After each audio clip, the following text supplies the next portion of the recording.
Good morning बच्चों। तो हम पढ़ रहे थे पालमपुर गांव की कहानी। पालमपुर गांव की कहानी में हमने कृषि क्रियाएं पढ़ ली और कृषि वहाँ की प्रमुख क्रिया है। उसमें हमने उत्पादन के कारक देखे। उत्पादन के कारक कौन कौन से हैं? भूमि, श्रम, पूंजी और चौथा है मानव पूंजी। अब अपन देखेंगे, पूंजी तक देखा था अपन ने, पूंजी तक पढ़ लिया था। तो पूंजी की स्थिति भी क्या है पालमपुर में कि मझोले और बड़े किसान हैं, उनके पास तो है पूंजी जो वो वापस अपने कृषि कार्य में लगा देते हैं, लेकिन छोटे किसानों की स्थिति वहाँ ठीक नहीं है। अब आज पढ़ेंगे अपन पालमपुर में गैर कृषि क्रियाएं कि कृषि के अलावा जो है पालमपुर गांव के लोग जो है और कौन कौन सी आर्थिक क्रियाएं करते हैं। तो देखो, पालमपुर में गैर कृषि क्रियाएं हमने देखा कि पालमपुर में खेती ही प्रमुख उत्पादन क्रिया है। उत्पादन की प्रमुख क्रिया क्या है? खेती। अब हम कुछ गैर कृषि उत्पादन क्रियाओं पर विचार करेंगे। पालमपुर में काम करने वाले केवल 25% लोग कृषि के अतिरिक्त अन्य कार्य करते हैं। सिर्फ 25% लोग ही गैर कृषि क्रियाओं से जुड़े हुए हैं, बाकी लोग क्या करते हैं? कृषि ही करते हैं। तो उसमें गैर कृषि क्रिया में सबसे पहला है डेयरी। अन्य प्रचलित क्रिया यानी अन्य किससे? कृषि से अलग। पालमपुर के कई परिवारों में डेयरी एक प्रचलित क्रिया है। लोग अपनी भैंसों को कई तरह की घास और बरसात के मौसम में उगने वाली ज्वार और बाजरा खिलाते हैं। दूध को निकट के बड़े गांव रायगंज में बेचा जाता है। शाहपुर शहर के 2 व्यापारियों ने रायगंज में दूध संग्रहण एवं शीतलन केंद्र खोला हुआ है, जहां से दूध दूर दराज के शहरों और कस्बों में भेजा जाता है। रायगंज में तो पालमपुर के गांव के लोग जो है अपने जानवरों के दूध को कहाँ बेचते हैं? रायगंज में बेचते हैं। शाहपुर भी है, जैसे ऐसे पालमपुर फिर रायगंज फिर शाहपुर है। शाहपुर शहर के 2 व्यापारी जो है रायगंज में उन्होंने दूध संग्रहण और शीतलन केंद्र यानी ऐसे वातानुकूलित भंडारण है उनके पास, जहाँ दूध खराब नहीं होता यानी फ्रीज। तो ये जो है उन्होंने लगा रखे हैं। शाहपुर के व्यापारियों ने कहाँ लगा रखे हैं? रायगंज में। और पालमपुर गांव के लोग जो है अपना दूध कहाँ बेचते हैं? रायगंज में। डेयरी है वहां। आगे देखो,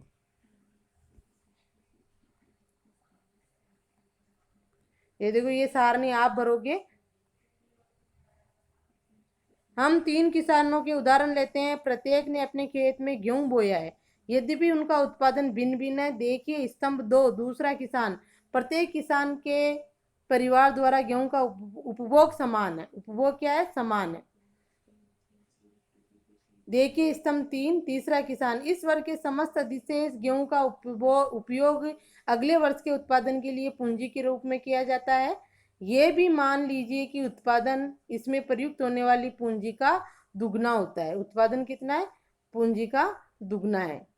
सारणी को पूरा करें। देखो अब आप खुद करोगी इस सारणी को पूरा। जैसे एक वर्ष में उत्पादन कितना हुआ?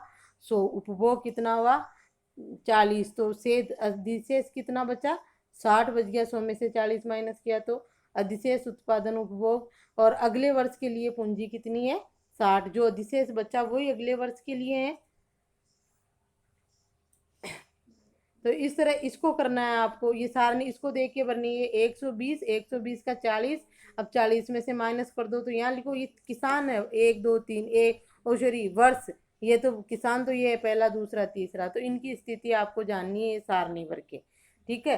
और इसको ऊपर वाले इसको पढ़ना कि ये क्या कह रहा है, और इसी के अनुसार जो है सारणी भरनी है। जैसे 1 वर्ष की भरी हुई है इसी के अनुसार। ठीक है। इसमें भी 1 वर्ष की भरी हुई है। दूसरे किसान की स्थिति है ये।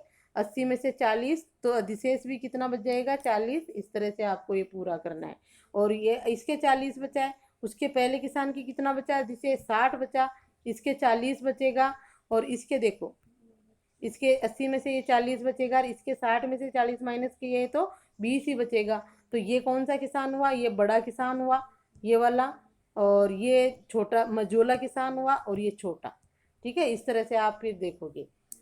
तीनों किसानों के गेहूं के तीनों वर्षों के उत्पादन की तुलना कीजिए। तीनों वर्षों के गेहूं के उत्पादन की तुलना हम करते हैं तो जो पहला किसान है बड़ा किसान, उसके उत्पादन ज़्यादा होता है। तीसरे वर्ष तीसरे किसान के साथ क्या हुआ, क्या वह उत्पादन जारी रख सकता है? उत्पादन जारी रखने के लिए उसे क्या करना होगा? अब तीसरा किसान है, उसकी स्थिति ये हुई कि तीसरे वर्ष तो उत्पादन के लिए जो है जारी रख ही नहीं सकता वो, क्योंकि उत्पादन उसका इतना कम हो जाता है धीरे धीरे कि वो उपभोग उसका जो अधिशेष बचता ही नहीं है। तो ये सार निर्भर कर आप इन दो प्रश्नों के उत्तर आप खुद दोगे। अगला देखो, पालमपुर में लघु स्तरीय विनिर्माण का एक उदाहरण। दूसरी गैर कृषि क्रिया क्या है पालमपुर में? लघु स्तरीय विनिर्माण, छोटे मोटे उद्योग वगैरह रहे होंगे वहां पर। पहला क्या था? डेयरी था। दूसरा लघु स्तरीय विनिर्माण। इस समय पालमपुर में 50 से कम लोग विनिर्माण कार्यों में लगे हुए हैं।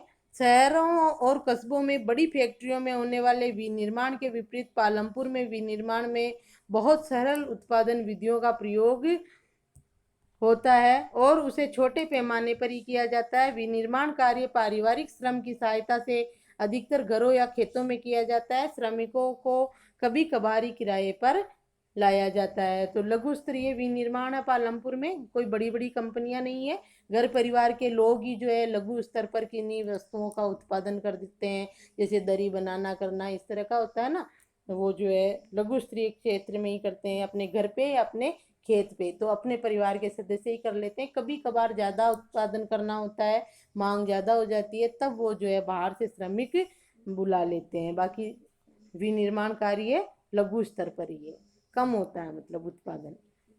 आगे देखो, अब ये दो कहानियां बताई गई है आपको, इनके माध्यम से समझो। मिश्री लाल की कहानी। मिश्री लाल ने गन्ना पेरने वाली एक मशीन खरीदी जो बिजली से चलती है और उसे अपने खेत में लगाया। और पहले गन्नों को पेरने का काम बैलों की मदद से किया जाता था, पर अब लोग इसे मशीनों से करना पसंद करते हैं। मिश्री लाल दूसरे किसानों से भी गन्ना खरीदकर उससे गुड़ बनाता है। गुड़ को फिर शाहपुरा के व्यापारियों को बेचता है। इस प्रक्रिया में मिश्री लाल थोड़ा लाभ कमा लेता है। ठीक है, लघु स्तरीय उद्योग है मिश्री लाल के पास, किसका? गुड़ बनाने का। तो उसके लिए वो पहले बैलों से काम करता था, लेकिन अब उसने क्या किया है? मशीन खरीद ली है।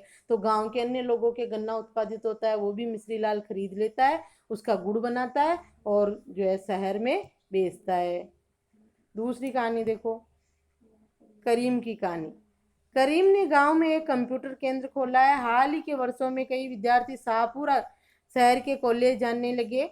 करीम ने देखा कि गांव के कई छात्र शहर की कंप्यूटर कक्षाओं में जाते हैं। गांव में दो महिलाओं के पास कंप्यूटर अनुप्रयोग में डिग्री थी। उसने उन्हें काम पर लगाने का निश्चय किया।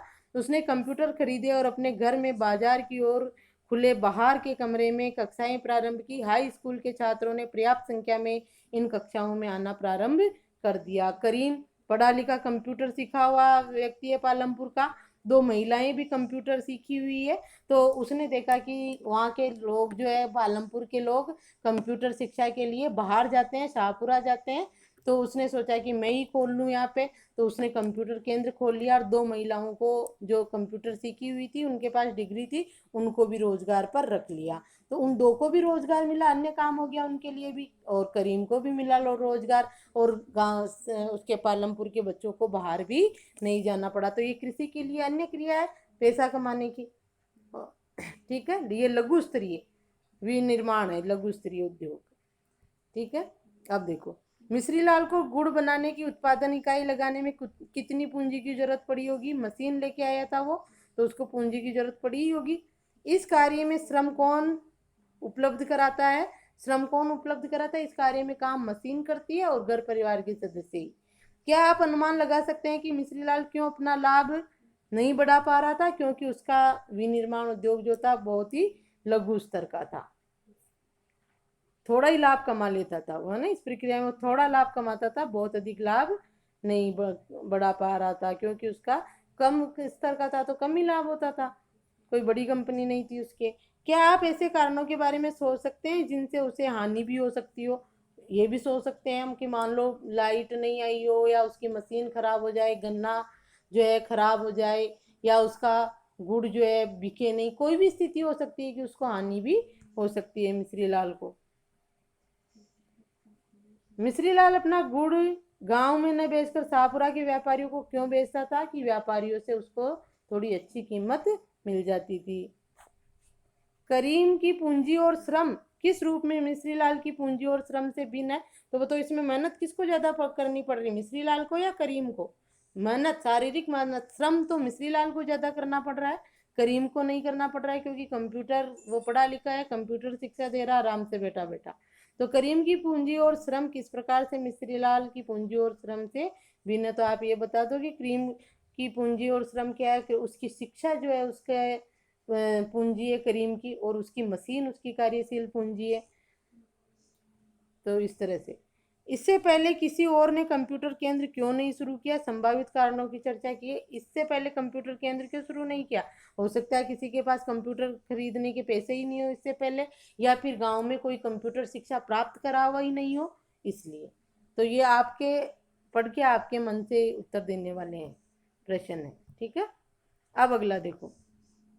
अब परिवहन, पहला क्या हो गया था अपना, डेयरी हो गया था, दूसरा पालमपुर में लघु स्तरीय विनिर्माण हो गया था, और फिर ये दुकानदार का देखो, अब दुकानदार, तीसरा पालमपुर के दुकानदार। पालमपुर में ज्यादा लोग व्यापार यानी वस्तु विनिमय नहीं करते, यानी व्यापार ज्यादा लोग नहीं करते, व्यापार भी निम्न स्तर का ही है। पालमपुर के व्यापारी वे दुकानदार हैं जो शहरों के थोक बाजारों से कई प्रकार की वस्तुएं खरीदते हैं और उन्हें गांव में लाकर बेचते हैं। आप देखेंगे कि गांव में छोटे छोटे जनरल स्टोरों में चावल, गेहूं, चाय, तेल, बिस्किट, साबुन, दूध, टूथपेस्ट, बैटरी, मोमबत्तियां, कॉपियां, पेन, पेंसिल, यहाँ तक कि कुछ कपड़े भी बिकते हैं। कुछ परिवारों ने जिनके घर बस स्टैंड के निकट है अपने घर के एक भाग में छोटी दुकान खोल ली, वे खाने की चीजें भी बेचते हैं। इस तरह के दुकानदार है पालमपुर में, जो शहर से थोक व्यापारियों से कुछ वस्तुएं खरीद लाते हैं और अपने घर में ही जो है बाहर की तरफ का कमरा होता है, रास्ते की तरफ का या रोड की तरफ का, वहीं पर जो है छोटी मोटी दुकान लगा लेते हैं। तो कोई खाने की चीजें बेचता है, और क्या कौन कौन सी वस्तुएं दुकानदार बेचते हैं, देखो ये सारे गेहूं, चावल, टूथपेस्ट, मोमबत्तियां, पेन, पेंसिल और कुछ खाने की चीजें भी, ये जो है पालमपुर के दुकानदार अपनी दुकान में बेचते हैं, ठीक है। और ये इसने करीम ने जो है कंप्यूटर की लगा ली है वहां पर। अब अगला है परिवहन, चौथा, गैर कृषि क्रिया में चौथा परिवहन। तेजी से विकसित होता है क्षेत्र, ये जो है तेजी से विकसित होता हुआ क्षेत्र है गैर कृषि क्रिया में।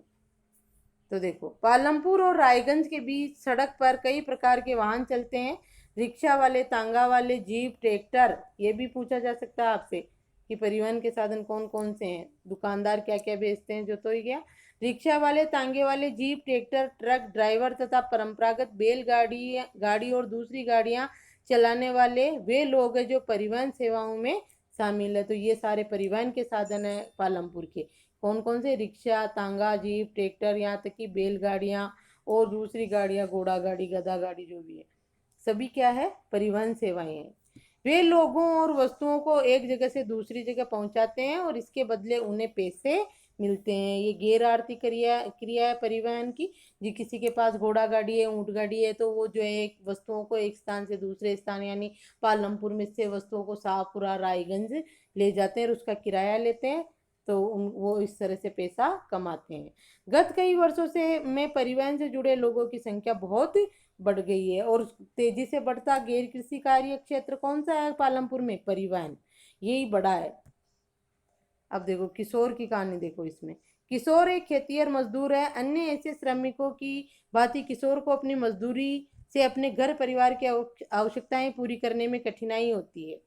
खेतिहर मजदूर किसको कहते हैं, जिसके पास, इसके पास भूमि का बहुत कम टुकड़ा है किशोर के पास, और अन्य के बड़े और मझोले किसानों की खेती पर काम करता है, तो ये खेतिहर मजदूर है।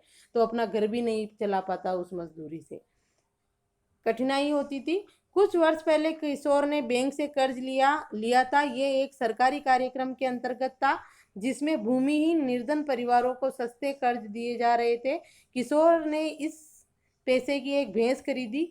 अब वह भैंस का दूध बेचता है, ठीक है। कर्ज लिया, लोन लेकर जो है क्या खरीदी किशोर ने, भैंस खरीदी, और अब वो क्या करता है, भैंस का दूध बेचता है। अब उसने अपनी भैंसा गाड़ी भी बना ली, भैंस के हो गया होगा पाडा, तो उसकी बना ली भैंसा गाड़ी उसने, जिसमें वह कई प्रकार के सामान ले जाता था। सप्ताह में एक दिन वह गंगा के किनारे से कुम्हार के लिए मिट्टी लेकर आता था, या कभी कभी वह गुड़ अथवा अन्य वस्तुओं को लेकर शाहपुर जाता था। हर एक महीने उसे परिवहन संबंधित कोई न कोई काम मिल जाता था। परिणाम स्वरूप किशोर पिछले वर्षों की तुलना में अब अधिक कमाने लगा। खेती और मजदूर था, मझोले बड़े किसानों के पास जो है मजदूरी करता था, तो उसका परिवार ही नहीं पलता था उससे। तो अब उसने जो है बैंक से लोन लेके एक भैंस खरीदी, और भैंस से का दूध भी बेच देता था और भैंसा गाड़ी भी चलाता था। तो परिवहन भी हो गया उसके और पशुपालन भी हो गया, दोनों वो क्रियाएं करता था, जिससे उसकी आर्थिक स्थिति अच्छी हो गई। अब वो थोड़ा ज्यादा कमाने लग गया। कौन? किशोर। अब देखो किशोर की स्थायी पूंजी क्या है। स्थायी पूंजी किसको कहते हैं? जैसे उसकी भैंस है वो उसकी स्थायी पूंजी है, उसकी भैंसा गाड़ी है वो उसकी स्थायी पूंजी है। क्या आप सोच सकते हैं कि उसकी कार्यशील पूंजी कितनी होगी? कार्यशील पूंजी में उसका दूध वगैरह वो जो है, कार्यशील पूंजी किसको कहते हैं? जिसको एक बार काम में ले लेने के बाद समाप्त हो जाती है।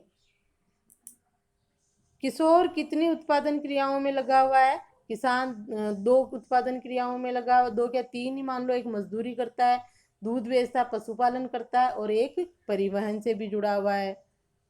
क्या आप कह सकते हैं कि किशोर को पालमपुर की अच्छी सड़कों से लाभ हुआ? हाँ, उसको लाभ हुआ। आराम से अपनी भैंसा गाड़ी चलाता है, परिवहन का प्रयोग करता है। ठीक है, तो ऐसे प्रश्नों के उत्तर आप खुद दोगे ना, लिखने की कोई आवश्यकता नहीं है इतनी। और कोई अच्छा लगे तो इसका उत्तर भी लिख लेना। ठीक है, ये आपका पाठ पूरा हुआ। ये सारांश है पाठ का, इसको आप पढ़ोगे। ठीक है, पाठ का सारांश ये आपको पढ़ना है, क्योंकि इसमें जो है वापस पूरा रिवीजन हो जाएगा पाठ का, कि हमने पाठ में क्या क्या पढ़ा। तो इसका पूरा जो है रिवीजन आप पढ़ लोगे। ठीक है, आज का होमवर्क ही यही है आपका कि इसको पढ़ो, सारांश को पढ़ो। कुछ प्रश्न उत्तर मैंने भेज दिए हैं, और अब ये अभ्यास प्रश्न है जो अपन और कर लेंगे। ठीक है, आज का होमवर्क क्या है आपका? ये सारांश पढ़ना। ठीक है, यही आपका LWA की सारांश को पढ़ के पूरे पाठ को वापस से समझ लो।